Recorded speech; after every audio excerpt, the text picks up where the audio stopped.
여러분도 잘 아시는 것처럼 성경은 구약과 신약으로 되어 있죠. 우리는 지금 신약 시대를 살고 있습니다. 그렇죠? 새로운 언약 시대를 살고 있죠. 그렇다면 지나간 그 구약 시대와 새로운 언약 시대, 지금 우리가 살고 있는 이 신약 시대는 무엇이 다를까요? 무엇이 다를까요? 그 생각을 오늘은 좀 해보려고 합니다. 구약의 예언대로 성자 하나님 예수 그리스도가 이 땅에 오셨다 가신 것으로 인해서 구약과 신약이 나누어졌습니다. 그 전에 제가 계속 말씀드린 것처럼 전능자가 이 땅에 오셨다 가신 거죠. 인류의 역사에서 이것보다 큰 사건은 없습니다. 전능하신 창조주 하나님이 자기가 창조하신 이 땅에 오신 거예요. 오셨다가 모든 일을 마치시고 다시 오신 그곳으로 하나님의 나라로 가신 거죠. 그 말씀이 어디에 있습니까? 요한복음 1장 10절 말씀이죠. 같이 한번 하시겠습니다. 시작. 그가 세상에 계셨으며 세상은 그로 말미암아 지은 바 되었으되 세상이 그를, 여기서 그가 누굴까요? 예수 그리스도지요. 예수님께서 세상에 계셨고 세상은 예수 그리스도로 말미암아 지은 바 되었어요. 그런데 세상이 그를 알지 못한 거예요. 예수 그리스도는 창조주 하나님이신 것을 믿습니다. 그 창조주 하나님이 자기가 창조하신 이 땅에 오셨다 가신 거예요. 그러니까 이 사건이 얼마나 큰 사건이겠냐는 거예요. 예수님이 이 땅에 오셔서 육체로 살아가실 때는 사람들이 그걸 몰랐습니다. 이분이 아무리 말씀하셔도 몰랐습니다. 그런데 그분이 죽고 부활하심으로 인해서 바로 이분이구나. 당신의 말씀대로 이 땅을 창조하신 창조주 하나님이시구나. 아버지 하나님과 함께. 이걸 부활을 통해서 알게 된 거죠. 그래서 사도 요한도 이렇게 기록하고 있는 거예요. 창조주가 이 땅에 오셨다 가셨다. 그러면 우리가 이 사실을 생각하면서 아주 심각하고 중요한 질문을 하나 해볼 수 있어요.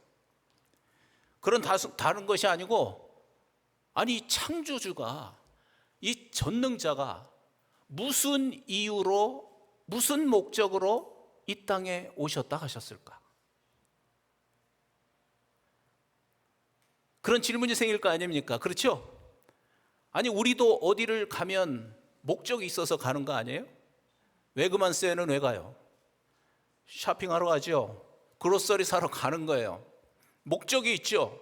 이유가 있어요. 우리가 잠깐 가도 목적이 있고 이유가 있는데, 전능하신 하나님이, 창조주 하나님이 자기가 창조하신 이 땅에 오셨다가 가셨다면 그 이유와 목적이 얼마나 중요하겠냐고요. 상상이 되십니까? 그냥 왔다 가실 리가 없잖아요. 엄청나게 중요한 일을 하고 가신 거예요. 그 일이 무엇일까요? 그동안 우리 교회에서 제 설교를 들으신 분들은 다 짐작을 하시겠지만, 특별히 히브리서 12장 2절 말씀을 보면 이분이 오신 목적과 이유가 딱 이 짧은 말 속에 들어 있습니다. 같이 한번 하시죠. 시작. 믿음의 주요 또 온전하게 하시는 이인 예수를 바라보자. 이 말씀을 좀 영어 성경을 보면 The author and perfecter of our faith입니다. 어떤 성경에는 author를 founder라고 번역했습니다. 어떤 성경은 creator라고 번역했습니다. 그러니까 우리의 믿음을 창조하시고 그 다음에 어떻게 하신 분? 퍼펙트하게, 완벽하게 만드신 분이 누구라는 거예요? 예수님이시라는 거예요. 그러니까 성자 하나님 예수 그리스도가 이 땅에 오신 목적은 아버지 하나님과 함께 시작하신 그 믿음, 파운더, 그 믿음을 시작하신 분이에요. 아버지 하나님과 태초부터 함께 계시면서 시작하신 이 믿음, 그 믿음을 어떻게 하시기 위해서? 완성하시기 위해서, 퍼펙트하게 만드시기 위해서, 온전한 믿음으로 만드시기 위해서 이 땅에 오셨다는 거예요. 야, 저는 이 짧은 말씀을 어느 날 이렇게 설교 준비하다 깨닫고 정말 너무 흥분이 돼가지고 잠을 막 못 잤어요. 그래서 제가 그동안 이 말씀 여러분께 많이 드렸어요. 히브리서 11장부터 해가지고 12장으로 넘어가는 이 말씀. 여기에 성자 하나님이 오신 이유와 목적이 분명하게 써 있는 거죠. 그러면 이제 또 하나 질문할 수 있어요. 구원을 완성하기 위해서 오셨다고 하는데, 그러면 이 완성하신 믿음, 다시 말하면 이 온전한 믿음, 그 믿음은 도대체 뭘까요? 우리가 믿음 하는데 도대체 그 믿음은 어떤 믿음일까?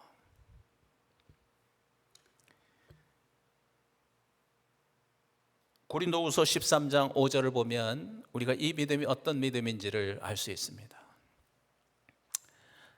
내용을 잘 보세요. 특히 하이라이트한 부분을 잘 보세요. 시작.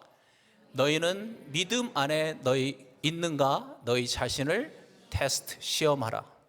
너희 자신을 확증하라. 예수 그리스도께서 너희 안에 계신 줄을 너희가 스스로 알지 못하느냐? 그렇지 않으면 너희는 버림받은 자니라. 이 말씀에 의하면 자기의 믿음을 테스트해 보라 그러죠. 도대체 내 믿음이 온전한 믿음 가운데 있는지 잘못된 믿음 가운데 있는지 테스트해 보래요. 뭘 보면 안 돼요? 뭘 보면 안다고 그랬어요? 예수 그리스도가 지금 너희 안에 있는가 없는가를 보래요.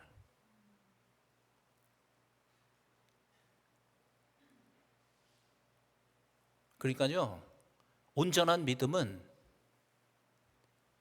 예수 그리스도가 내 안에 있는가 없는가로 판단이 되는 거예요. 여러분도 그렇게 생각하고 계셨습니까? 예수 그리스도가 이 땅에 오신 이유는 이 온전한 믿음을 우리에게 주시려고 이 땅에 오신 거예요. 그리스도, 그분의 영이신 성령을 모신 자, 바로 그들이 온전한 믿음 가운데 있는 자들이라는 거예요. 그래서 지난주에 우리가 A.W. 토저 목사님의 짧은 글을 읽었잖아요. 뭐라고 얘기했어요? 하나님이 사람들 안에 거하신다. 이것이 기독교의 궁극적인 완성이다 그랬습니다. 그래서 제가 설명하기 위해서 이 말씀을 드리는 거예요. 우리 기독교의 믿음은요, 단지 십자가의 죄사함이 아닌 거예요.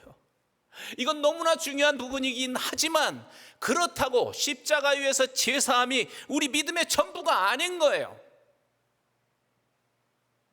우리의 믿음이 여기에 머물러 있기 때문에 사람이 변하지 않는 거예요.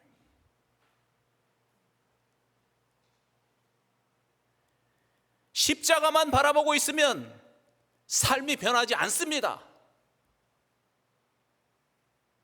왜냐? 그것은 온전한 믿음이 아니기 때문에 그런 거예요.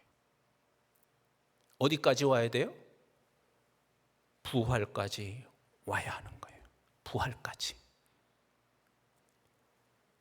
그래서 부활을 통해서 십자가를 보고 내 죄 때문에 십자가에서 죽으신 예수, 로마서 6장 6절에서 말씀하신 것처럼 나의 옛사람과 함께 십자가에서 죽으신 이 성자 하나님, 그분이 바로 나의 주인이라는 것이 실제 사건이 되어야 하는 것입니다. 그러면은요, 성자 하나님을, 나를 위해서 죽이신 그 아버지, 하나님 아버지의 사랑 앞에 엎드릴 수밖에 없는 거예요.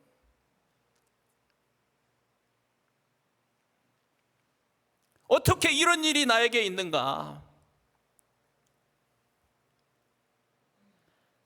그 사랑 앞에서, 그 하나님의 사랑 앞에서 내가 주인된 죄를 회개할 수밖에 없어요. 그리고 예수 그리스도를 나의 주인으로 마땅히 영접하게 되는 것입니다. 아멘. 이것이 참 회개인 거예요. 이것이 참 회개.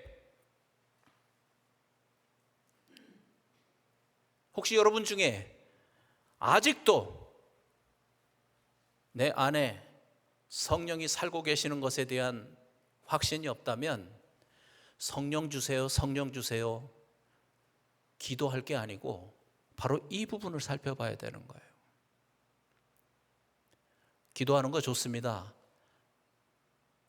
만약에 기도하면 성령께서 그렇게 말씀하실 거예요. 너는 그러면 예수님을 주님으로 영접했니? 그 질문을 하실 거예요.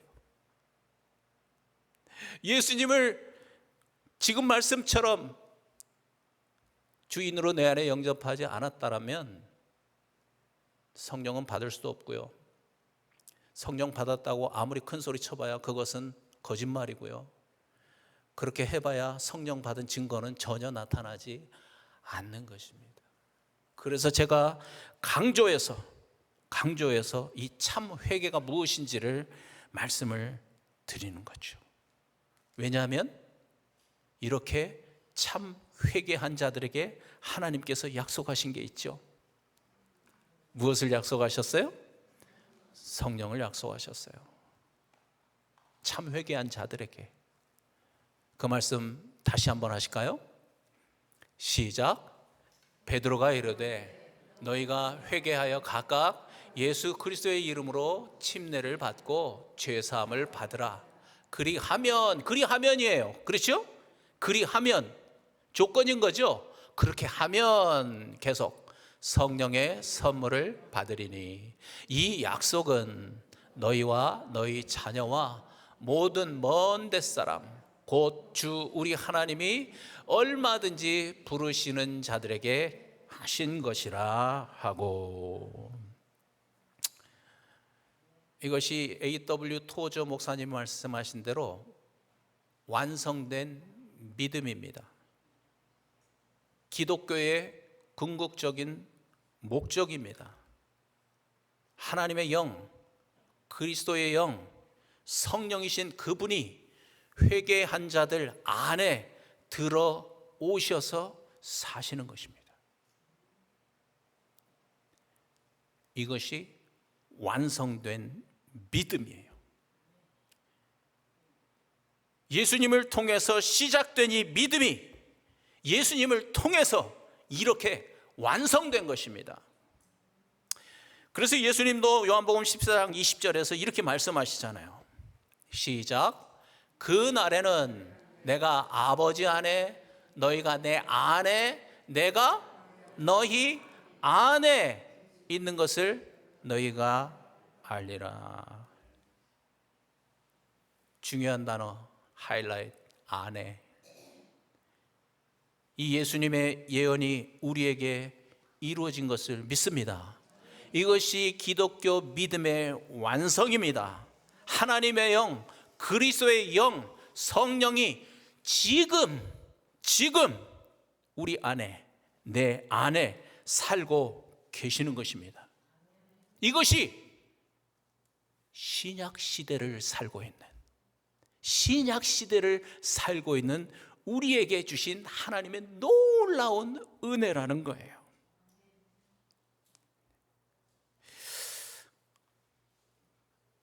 여러분, 그럼 한번 생각해 보세요. 이건 그냥 생각이에요.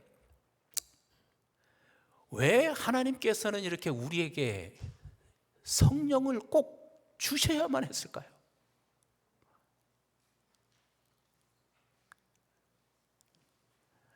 아니, 성자 하나님을 죽이면서까지 십자가 위에서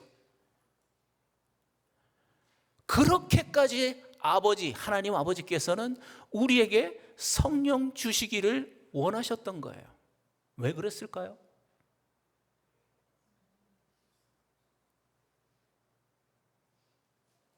이건 단지 제 생각이 아닐 겁니다. 저는 이런 생각을 했습니다. 만약에 우리가 성령 받지 아니하고 성령과 함께 살지 않으면서도 우리 믿음을 지키고 끝까지 천국 갈 수 있는 가능성이 1%만 있어도 성령은 오시지 않았을 겁니다. 무슨 말인지 이해가 되시죠? 성령이 우리 안에 오시지 않으면 우리는 우리의 신앙을 갖지도 못할 뿐만 아니라 지킬 수도 없고 결국은 100% 실패하기 때문에 하나님 아버지께서 성자 하나님을 희생시키면서까지 우리에게 성령을 주신 것입니다. 이 아버지의 심정을 우리가 생각해야 되는 거죠. 아버지의 심정.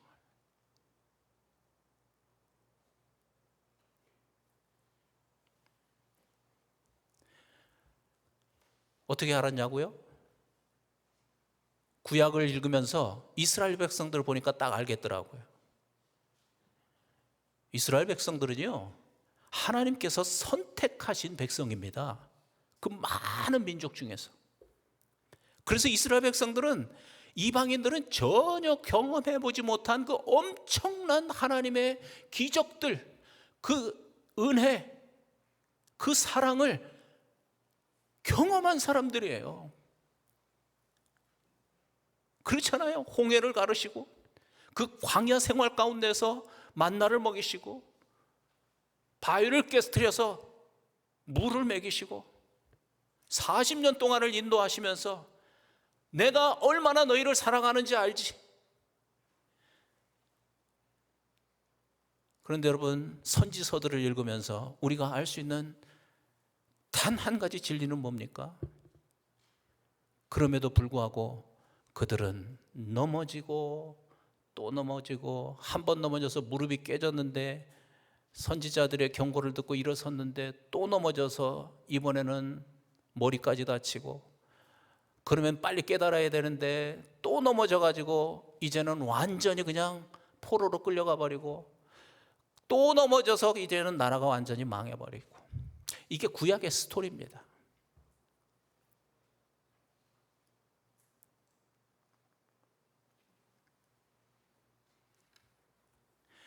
성자 하나님이 이 땅에 오신 이유, 전능자가 그 높은 보좌를 버리시고 이 땅에 오신 이유는 바로 이 문제를 해결하시기 위해서 오신 겁니다. 이 문제. 어떻게 이 문제를 해결하시기 위해서? 계속 여러분께 말씀드린 것처럼 그분이 직접 성령으로 우리 안에 들어와 우리와 함께 사시는 것으로, 마치 포도나무와 가지처럼 한 몸이 되어서 나와 함께 사시는 것으로 이 문제를 해결하신 것입니다. 그래서 조금 전 말씀 그대로 내가 주인 된 죄를 회개한 자들 안에 성령께서 들어오셔서 함께 사시는 그 기적과 같은 일을 우리에게 행하신 것입니다. 오늘은 시간이 없어서 말씀을 다 읽지 못하지만 여러분, 히브리서 11장 40절 이 끝부분하고 12장에 있는 말씀을 연결해서 한번 읽어보십시오. 히브리서 11장에는 구약의 많은 인물들이 써 있습니다. 그들이 얼마나 하나님의 은혜와 사랑을 받았는지 쭉 써놓았죠. 얼마나 큰 기적들을 경험했는지. 그런데 히브리서 11장 40절 마지막 부분에 보면 하나님께서는 그들보다도 우리에게 더 좋은 것을 예비해 놓으셨다고 말씀하시면서 히브리서 11장을 끝냅니다. Something better. 여러분 구약 읽으면서 아브라함이 부럽죠? 와, 그 모세 영화 보십시오. 대단한 인물 아닙니까? 다윗이 얼마나 부럽습니까? 맞습니다. 대단한 분들 맞습니다. 맞습니다. 그런데 너무나 기가 막힌 것은 하나님께서는 우리에게 그들보다도 더 좋은 것. 그들은 약속으로만 가졌던 것. 그것을 우리를 위해서 예비해 놓으셨다고 말씀하시잖아요. 히브리서 12장으로 넘어가면 2절에서 그분이 누구예요? 아까 우리가 읽었던 예수 그리스도. 우리에게 주시는 something better, 더 좋은 것은 다른 것이 아니라 예수 그리스도를 통해서, 그의 희생을 통해서, 그의 죄사함을 통해서 우리 안에 성령을 선물로 주신 것입니다. 그분과 평생을 함께 살 수 있도록. 이것이 얼마나 기가 막힌 우리에게 좋은 선물이 되겠습니까?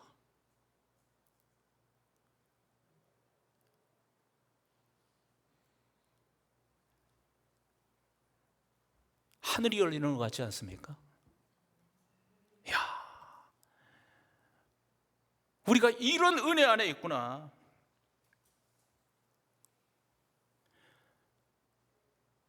글쎄요, 제가 잘못된 생각인지 모르겠는데요, 저는 이게 너무 신비한 일이잖아요. 우리 아까 권사님도 기도하셨는데 이건 너무 신비한 일이에요.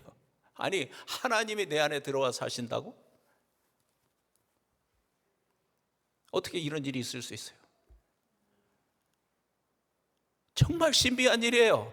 사람의 머리로, 사람의 계산으로는 있을 수 없는 일이에요.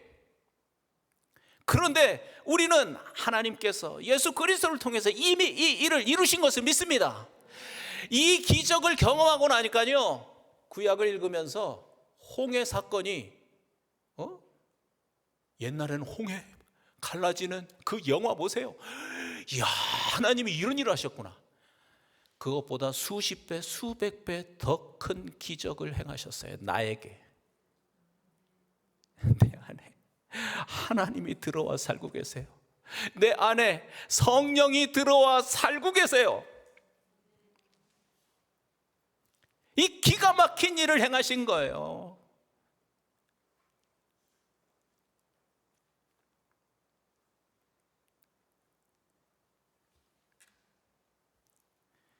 이건 정말 놀라운 신비죠. 놀라운 신비예요.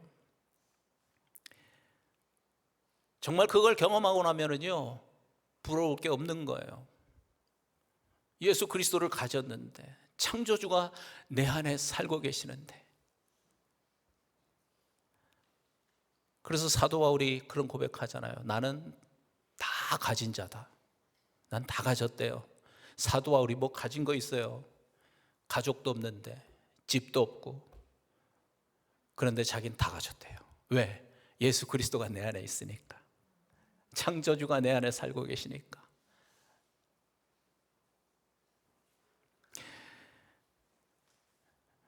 특별히 오늘 우리가 함께 읽은 이 갈라디아서 5장 16절 17절 말씀을 한번 다시 보려고 합니다. 이것이 바로 성령을 우리 안에 모시고 살 때 생기는 일이에요. 저런 일이 생겨요. 한번 볼까요? 시작. 내가 이르노니 너희는 성령을 따라 행하라. 그리하면 육체의 욕심을 이루지 아니하리라. 육체의 소욕은 성령을 거스르고 성령은 육체를 거스르나니 이 둘이 서로 대적함으로 너희가 원하는 것을 하지 못하게 하려 함이니라. 이 말씀에서 육체라고 하는 단어는 이 몸을 말하는 게 아니고 뭘 말한다고요? Sinful nature, 타락한 사람의 본성을 말한다고 그랬죠. 이 타락한 사람의 본성, Sinful nature, 이게 우리 인생을 힘들게 만드는 거예요.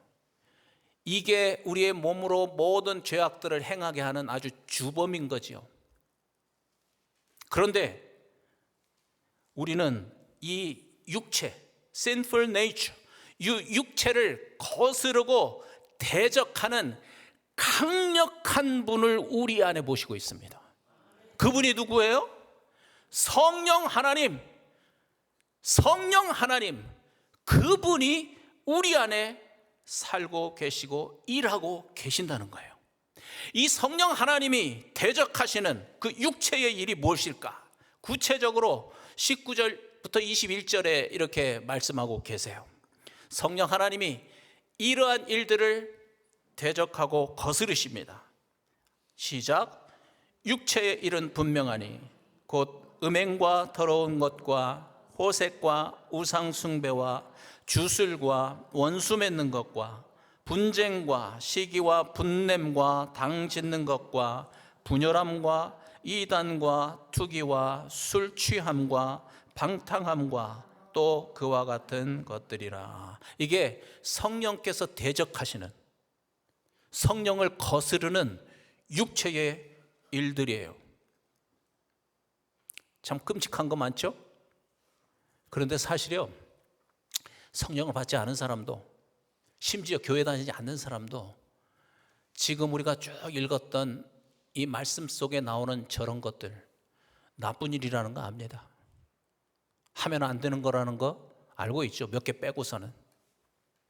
그럼에도 불구하고 성령을 모시고 있는 사람에게는, 사람들이 이 말씀을 통해서 알게 되는 중요한 것이 있습니다. 이러한 악한 일들은 단지 사람에게 나쁜 것이 아니라 내 안에 지금 들어와 살고 계시는 성령이 싫어하시는 일이라는 거예요. 그걸 알게 되는 거예요. 저런 악한 일들은 성령을 거스르는 일이라는 걸 알게 돼요. 저런 악한 일들은 내 안에 살고 있는 성령을 대적하는 일이라는 것을 깨닫게 되는 거예요. 그래서 저런 일을 우리가 행하게 된다면 성경에 말씀하신 대로 성령을 근심하게 하는 일이라는 것을 성령을 내 안에 모시고 있는 자들은 알게 되는 거예요. 그러니까 단지 이게 사람의 일이 아닌 거예요. 저런 일을 행함으로 인해서 내 안에 모시고 있는 성령을 근심하게 하고 성령을 대적하는 일이 된다는 것을 깨닫는 거예요. 좀 더 이 말을 쉽게 설명을 하면, 만약에 성령을 품은 자들이 정욕을 따라서 저런 죄를 지으려고 하면은요, 성령이 보고 계시는 그 앞에서 저 일을 행하는 일이라는 거예요. 그분이 내 안에 계시잖아요. 내 삶을 다 보고 계시잖아요. 저런 악한 일을 그분 앞에서 행하는 거예요. 이게 실제가 된다는 거예요. 그냥 잠깐 눈 한번 감고 하지, 그런 게 아니고 지금 그분이 내 안에 살아 계시는데요, 내가 눈 한번 찔끔 감는다고 그게 까마지는 게 아니잖아요.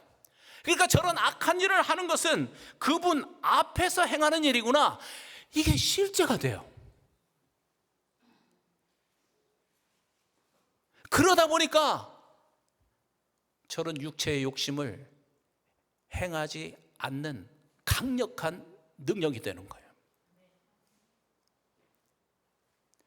다른 말로 하면은요, 성령이 지금 나와 함께 살고 계시고, 그래서 그 성령께서 모든 일을 나와 함께 하고 있다면, 그래서 우리가 하는 모든 일이 그분 앞에서 행하는 일이라고 한다면 그게 실제인데, 그분 앞에서 하는 것이 실제인데 어떻게 저 일을 행하겠냐는 거예요.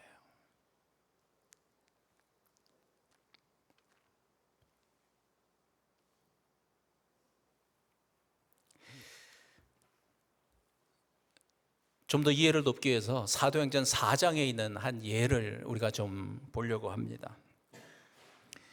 사도행전 4장에 보면 베드로와 요한이 바로 그 경험을 하고 있습니다. 그 내용을 쭉 보면은요, 예수님의 부활을 증거하다가 베드로와 요한이 잡혔어요. 그 이튿날 관리들, 장로들, 서기관들은 뭐 성경을 꿰뚫는 사람들이잖아요. 거기에다가 대제사장들까지 다 모여서 베드로와 요한을 신문합니다. 베드로가 성령이 충만한 가운데서 그들 앞에서 예수님의 고난당하심과 부활을 증거합니다. 와, 여러분 대단하지 않아요? 부활을 증거하다가 잡혔는데 그 엄청난 인물 앞에서, 잘못하면 그들이 너 사형이야 그러면 그냥 끌려가서 죽을 수도 있는 그 자리인데, 그 자리에서 또 예수님의 고난당하심과 부활을 증거하는 거예요. 성경을 인용하면서. 그래서 거기에 있던 사람들이 깜짝 놀랐다고 그랬습니다. 그 제사장들, 성경을 꿰뚫고 있는 서기관들이 그들을 이상하게 여겼다는 거예요. 왜냐하면 아니 저 사람들 공부도 아는 사람들인데, 어부인데, 무식쟁이들인데 어떻게 저들의 입에서 저런 메시지가 나오지? 그들을 이상하게 여겼다고 그랬습니다. 그런데 그래서 결국 어떻게 합니까?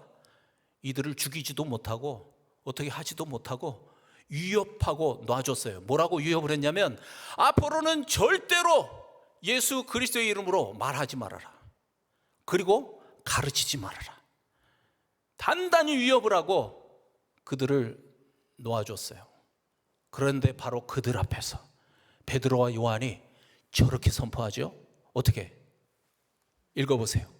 시작. 베드로와 요한이 대답하여 이르되, 다시 한번 하나님 앞에서 너희의 말을 듣는 것이 하나님의 말씀을 듣는 것보다 옳은가 판단하나 우리는 보고 듣는 것을 말하지 아니할 수 없다. 여러분 이건 정말 놀라운 변화지 않습니까? 우리가 베드로를 잘 알잖아요. 바로 저 사람들 앞에서 나는 예수를 모른다고 3번이나 부인했던 사람이에요. 자기 죽을까 봐. 그런데 도대체 베드로에게 무슨 일이 생겼길래 저렇게 죽음을 각오하고 담대하게 그들이 싫어하는 예수 그리스도의 부활과 고난당하심을 선포하고 있는 거죠? 도대체 베드로에게 무슨 일이 있었어요? 조금 앞에 있는 사도행전 4장 8절을 보면 알 수 있어요. 시작. 이에 베드로가 성령이 충만하여 이르되, 백성의 관리들과 장로들아. 딱 저 일이 있었던 거예요. 무슨 일이 있었어요? 성령으로 충만해지는 일이 있었어요. 여러분 마가복음을 읽어보세요. 베드로가 그냥 예수님을 부인한 게 아니고요, 나는 저 사람을 몰라 그러면서 저주하면서 맹세했다고 그랬습니다. 그런 베드로예요.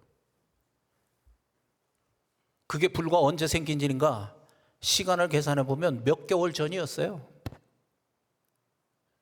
오래되지 않았어요. 사람들이 다 알고 있어요. 그런데 저 베드로가 저렇게 변화된 것입니다. 저렇게 담대하게. 무슨 일이 있었어요? 성령을 받았어요. 성령으로 충만해진 가운데 저런 일을 하고 있는 거예요. 그런데 우리는요, 이 결과만 볼 것이 아니고 이 베드로의 마음속을 좀 들여다볼 필요가 있어요. 어떻게 베드로가 이렇게 담대해질 수 있었느냐는 것이죠.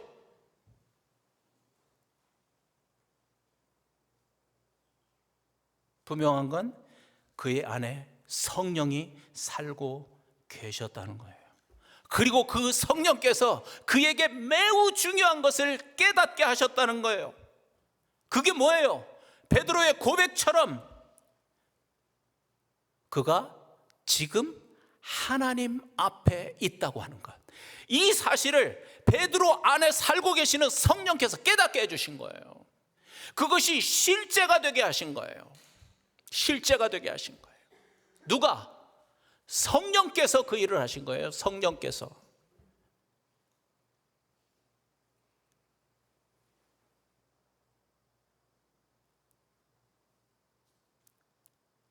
이것이 내 안에 지금 살고 계시는 성령께서 우리에게도 하시는 일이에요.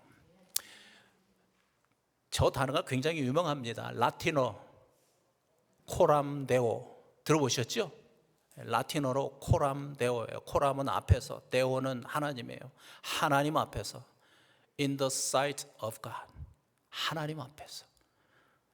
신앙생활 오랫동안 하신 분들은 뭐 정말 귀에 쟁쟁하게 들었던 그런 말이죠. 하나님 앞에서. 우리는 하나님 앞에서 살고 있어. 그런데 중요한 것은 우리가 실제로 하나님 앞에서 살고 있다는 것을 인식하고 믿고 그렇게 산다는 건 그리 쉬운 일이 아니었다는 거죠. 알고는 있어요. 알고는 그렇게 살아야 된다는 것도 알고 있어요. 인정해요. 아멘, 동의합니다. 그런데 오늘 말씀을 보니까요, 베드로를 통해서 우리가 알게 된 것처럼 성령을 받은 사람만, 성령을 품은 사람만 저 말씀이 실제가 되는 거예요. 내가 지금 하나님 앞에서 살고 있다는 이 말이 실제 사건이 되는 거예요. 코람데오. 이게 교리가 아니라, 이게 어떤 기독교인인 나에게 주신 어떤 교훈이 아니라 그렇게 살아야 돼. 우리는 기독교인이니까, 우리는 하나님의 자녀니까 그렇게 살아야 돼. 그런 교훈이 아니고 성령을 받은 사람만, 성령께서, 내 안에 살고 계시는 성령께서 이 코람데오가 하나님 앞에서 내가 지금 살고 있다는 이것이 실제가 되게 하신다는 거예요. 할렐루야, 할렐루야. 성령이 하시는 일이에요. 성령이 하시는 일.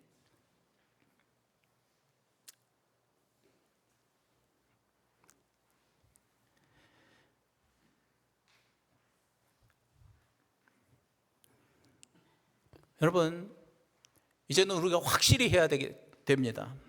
이 코람데오, 즉 우리가 지금 하나님 앞에서 살고 있다는 이 상황은 단지 내 생각이 아니고, 단지 내가 들은 교훈이 아니고, 이것은 누구의 음성이에요?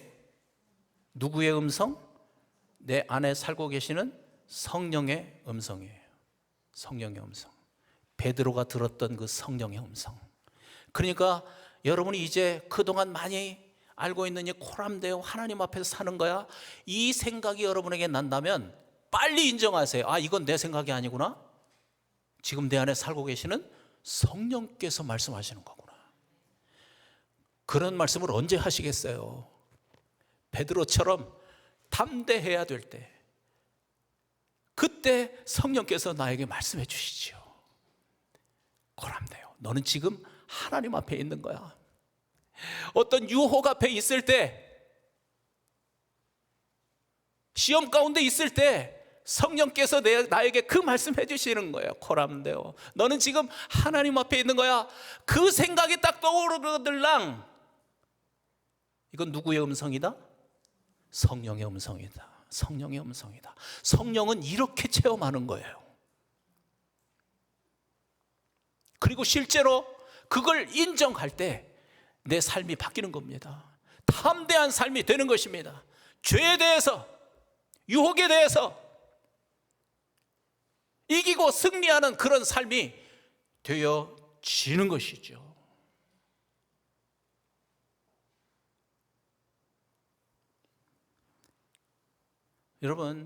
여러분도 이미 경험하신 분들 계실 겁니다. 저도 경험했고 또 경험하고 있습니다. 이 코람데오, 우리가 하나님 앞에, 내가 지금 하나님 앞에 살고 있다는 이 믿음이 얼마나 우리를 담대하고 당당하게 하는지 모릅니다.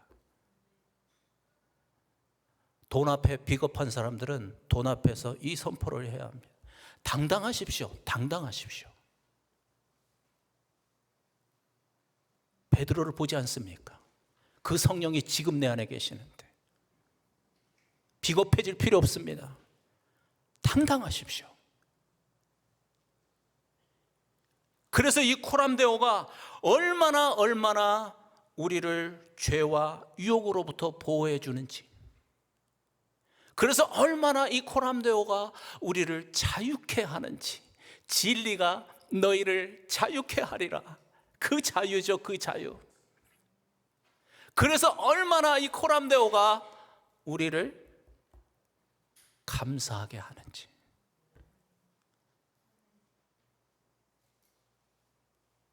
여러분, 진짜 성령을 받은 사람은요, 성령을 품고 사는 사람들은요, 하나님 앞에서 내가 산다는 게 부담이나 괴로움이 아니에요. 모르겠어요. 이것도 뭐 경험이니까요. 저도 예전에 그냥 교회를 다닐 때는 하나님 앞에 산다는 게 너무 부담이었어요. 아니, 하나님이 직장까지는 좀 안 따라오셨으면 좋겠어. 왜냐하면 거기 가서는 내 마음대로 하고 싶으니까. 술 먹는 사람들은 교회 올 때는 하나님 좋은데, 술집까지는 하나님 좀 안 오시면 좋겠어. 내 마음대로 하고 싶으니까. 그 사람은요, 성령이 안에 없기 때문에 그런 생각이 드는 거예요. 그래서 기본으로 돌아가라는 거예요. 기본으로. 정말 성령을 품은 사람들은요, 이게 축복이구나, 이것보다 큰 복이 없구나, 이것보다 나에게 능력이 없구나, 하나님 앞에서 산다는 것, 이것이 나를 보호하고 이것이 내 삶을 복되게 하는구나, 이게 그냥 딱 알아지는 거예요. 그래서 사모하는 거예요. 기도할 때마다 하나님, 저 정말 절대로 저를 혼자 두지 마세요. 저를 고아처럼 내팽개치지 마세요. 그러면 저는 못 살아요. 제 삶은 100% 실패예요. 그러니 주님이 함께 해주세요. 성령이 함께 하신 것, 저는 가장 큰 복이 되었어요. 이 고백을 하게 되는 거예요. 그것이 가장 큰 사랑이라고 고백하게 되는 거죠.